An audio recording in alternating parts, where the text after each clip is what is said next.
Hello, YouTube. Um, it's been a minute since I've been on here. I made a video last night, 10 reasons why men cheat. Please go check it out. Like it, subscribe to it, comment to it.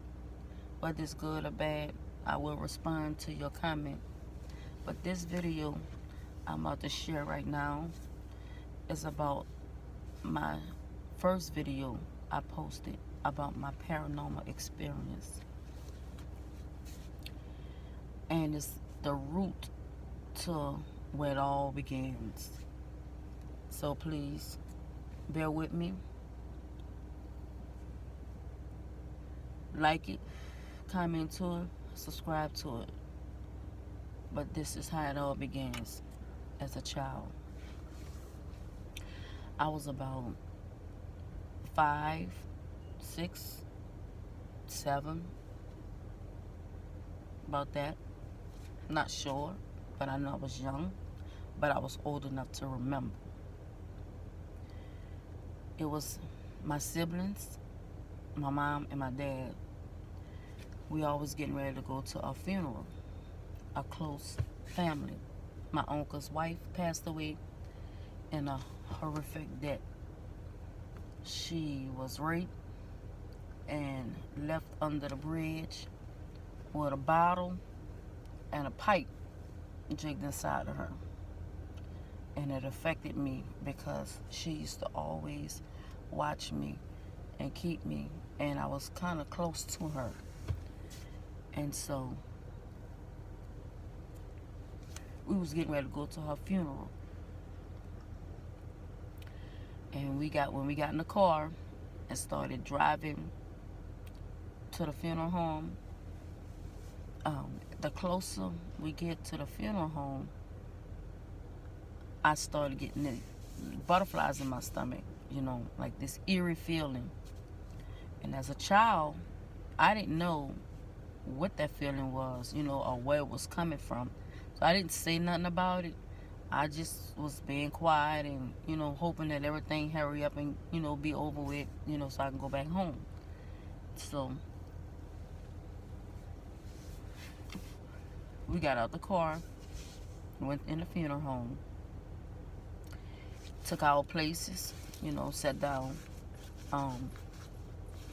And right in the funeral home, they had the lights dim, but there was this lamp that some of you might not know about, the younger crew that's coming up now, but the older people that's watching it might know what I'm talking about. It was an all base lamp, and it had the strings that comes down on it, and when it turns colors.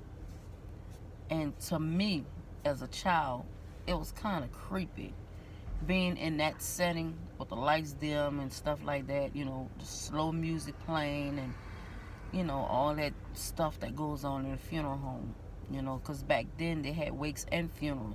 We was going to her wake. And so when they did the eulogy and everybody viewed the body, we got in the car, we was getting ready to go home. My dad stopped at this local restaurant, to get us something to eat. So, he bought some chicken. And so we all went home and we ate. And later on that night, I was still hungry because I was the type of kid that I like to eat. I wasn't thick, but I had a big appetite.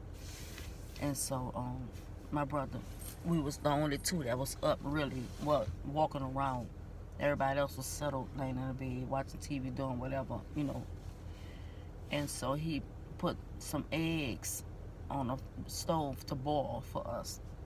On our way coming out of the kitchen, he pointed to the wall by the front door, and he said, "Look at that." And I said, "What is that?" He said, "That's the spirit." I said, "No, that's your shadow." And he said, "No, that's not." And he was much older than I. and he had his hands in his pocket. I said, that is. I said, take your hands out your pocket. I said, that is your. I said, stop that. Like a child, scared. I said, stop that. And so he took his hands out his pocket, and it was still in that form, in that shape, up it was, like nothing ain't moved. And so when I noticed it, I broke out in rain. And so he started laughing. He told everybody, they laughed. It was funny. I jumped in the bed with my mom and my dad, and in between them, and I was like, cuddled up under my dad in his back. I was shaking because I was scared, and I didn't even eat. I went to sleep. And so since that day, I would never use that front door. I would always use the back door to go wherever it is I need to go, for a long time. And as I got older, it kind of blew off, and like I forgot about it. And so I started using the front door. And so we finally moved. My mom bought a house in another area. My dad moved in another house in another area. They separated. And so I used to always go with my dad a lot because my relationship with my dad was cool. I love my mama dearly, but me and my dad had that connection. We was real tight. I can go to him for anything. I talk to him. Whatever I'm going through, whatever I need, he was there. Same with my mom, but our relationship was tighter.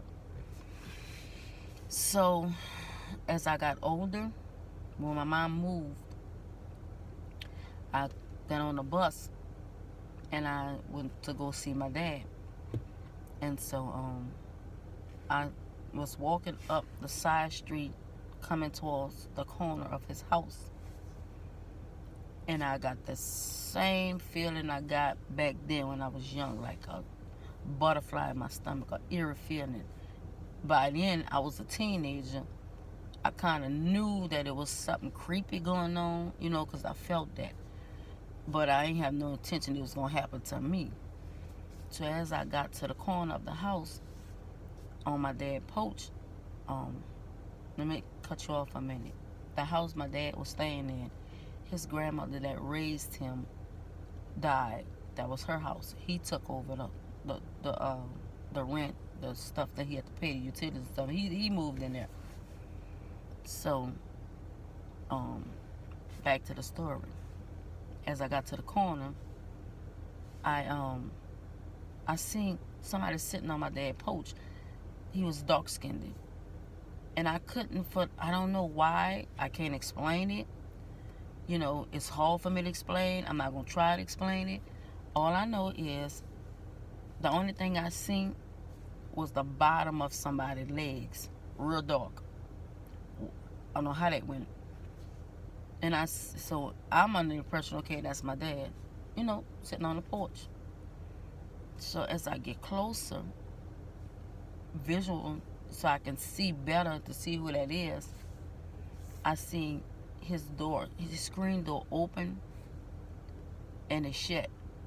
So okay, I didn't think nothing of it. Okay, that's my dad, So as I get close to the door, I went up on the porch and I knocked on the door.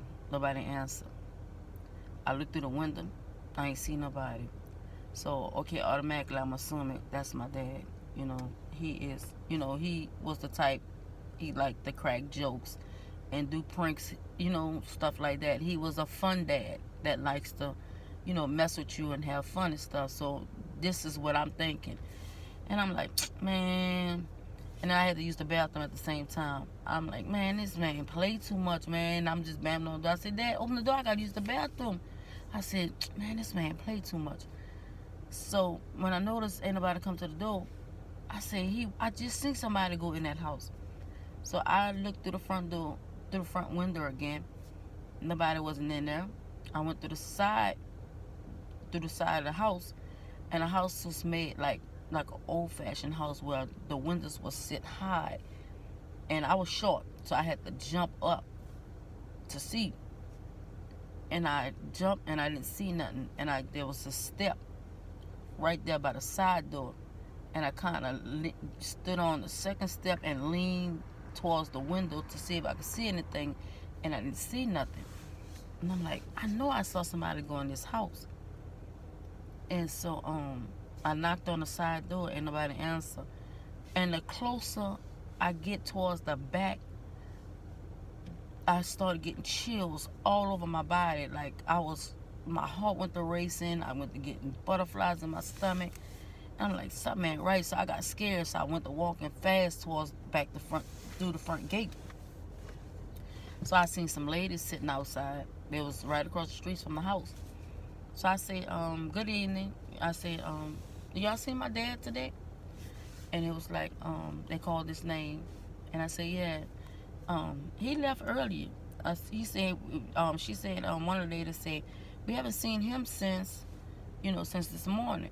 And I said, you sure, ma'am? I said, because I saw somebody go in that house. She said, baby, we've been sitting out here all morning. This is what we do. That's what they do. They sit outside. There was some apartments like right across the street from there. They would sit outside, drink their little Milwaukee Best beers and and just chill. I guess, that was the routine. So, I say, ma'am, I seen somebody go in that house. Like, I'm not crazy. And she said, baby, we've been sitting out here for a long time and ain't nobody go, in that house. She said, and she went to describing my dad car. And I said, yeah, that's him. She said, he didn't come here. She said, I'm telling you. And I said, and I didn't argue with him or nothing. I said, okay. I said, thank y'all. I went back home. And I told my mom what had happened. And she started laughing. And she said, and she called out my grandma's name. And she said, you better leave my child alone. And I said, Mom, what you talking about? I said, why you said that? She said, that wasn't nobody but, your grandma. She called out the name. That wasn't nobody but your grandma. She always did say that wasn't your daddy, what I'm saying? Because you had my color or whatever, And I said, man, I saw, she said, that's all it was. She said she was trying to scare you. And I said, well, why is she doing that to me? I said, she won, she won. She really scared me. And so I left it alone. And then when I talked to my dad, I told him, he started laughing. And I'm like, wow. And so I went to thinking, I'm like, ever since I, seen that, it brought me back to my childhood, what I just told you about what happened. And all that stuff went to coming in my head and stuff. I'm like, I wonder why I'm seeing all this. I said, I remember this, when I was younger. And so, after that, I started seeing silhouettes. Like you do a double take, and it's not there no more. And I kind of brushed it off, trying to forget about it because I didn't want nobody to feel like I was crazy, and I didn't want to tell nobody. But I said that to say it's been in me for a long time, and I didn't know who to share it with. And I never shared it with nobody till just now on this video, But, because when you tell people that, they look at you like you're crazy, you know what I'm saying? Like it's all in your mind. Like, you didn't see that. Ain't no such thing as this, that, and other. I'm a firm believer that there is something after your passing. There are earthbound spirits, there are earthbound spirits after you pass. I'm a firm believer. I'm not crazy. I don't have no psych going on. I don't take no medication. I'm not on no drugs. I'm not no alcoholic. I know what I see. It started when I was younger, and it continues. Like, I hear things. I see things in my dreams. I feel things, little voices be in my ear, like, you can't understand what they're saying, but it's like, what I'm saying? It's like stuff like that. And it's creepy. But at the same time, when you experience something like that, you be trying to find out more because it's something more to it, that you can't put your finger on. And I really don't know what it is, but I pray and ask God, if this is a gift that he's giving me, make it more visual that I'll understand it. If it's for me to help somebody, make it visual that I'll understand it, I don't have to tell nobody, and I can keep it to myself. But if I can help somebody, that's fine, But I just want y'all to know that whoever's going through it, and y'all see it, and y'all hearing things and feeling things, stuff, you're not crazy. Don't let nobody tell you you're crazy. Don't let nobody tell you you're hallucinating, and try to give you no drugs and none of that to calm your mind, to put your mind at ease, because that's a gift from God. That's what I believe, you know. And everybody don't have that gift, so everybody not going to believe you and understand you, you know.